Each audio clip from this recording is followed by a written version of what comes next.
threat projections indicate that if there is an attack from the eastern border, it is likely to be in the desert terrain of Sindh and southern Punjab. In charge of the defense of the desert is the 5th Corps, also known as Pakistan's Desert Corps.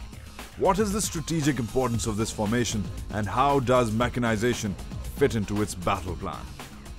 5th Corps is essentially a defensive corps, and we're responsible for a swath of area substantially large, covering most of Sindh, parts of Punjab.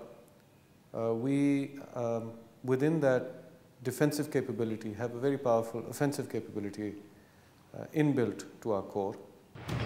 That defensive stance with an offensive capability is a vital component of Pakistani war doctrine, part of the offensive defense strategy propagated in the 1980s by former Army Chief Mirza Aslam Beg. His closing address at Exercise Zarb-e-Momin provides insight into the Pakistan Army's ghazot-e when it comes to its war doctrine. पहला बड़ा मकसद ये है कि हमको ये देखना था कि हमारी अपनी लश्करी और फिक्री सलाहियतें क्या हैं, और तीसरा बड़ा मकसद ये था कि हम इस एक्सरसाइज को इस लेवल पे करके अपना एक बहुत ही अहम दीनी और नजरियाती जिम्मेदारी पूरी कर रहे हैं। इसलिए अल्लाह ताला से मैं भी हमेशा अपनी तैयारी। But that was the 1980s. What is the importance of mechanized warfare today? Desert Corps officers say that mechanization is important because the perceived enemy is mechanized as well.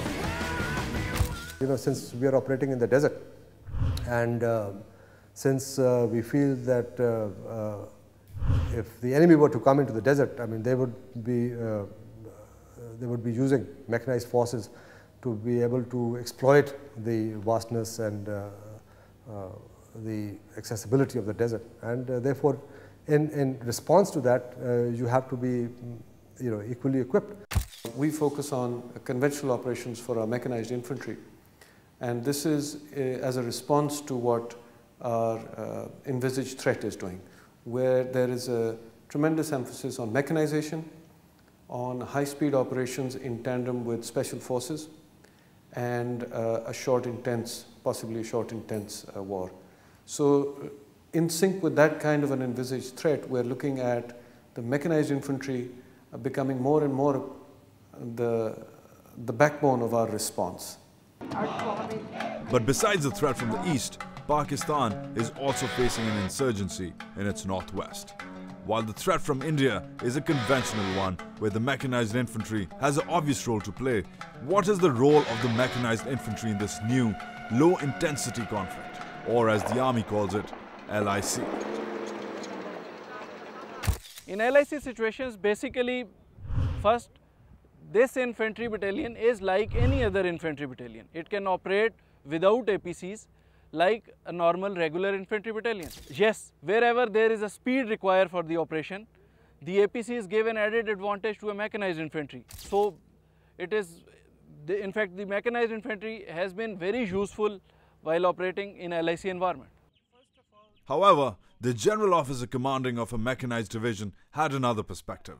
He stressed that mechanization is not important for low-intensity conflict, but rather is primarily meant to counter the threat from the east. Mechanization, that is to meet the LIC, is not the essential requirement. It is to be in keeping with the threat we have from the east in our southern part of the country, and we have done enough, and I think we have a requisite response to guard against any such threat.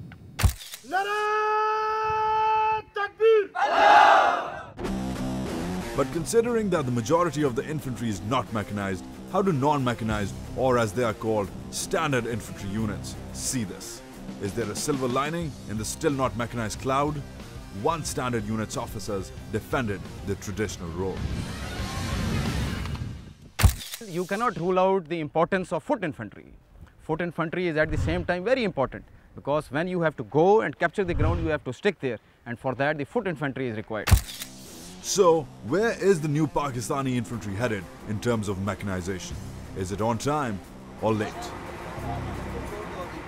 Realization was always there, and we mechanized our infantry units as back as 1980s. I won't say we are lacking behind. Yes, we are late.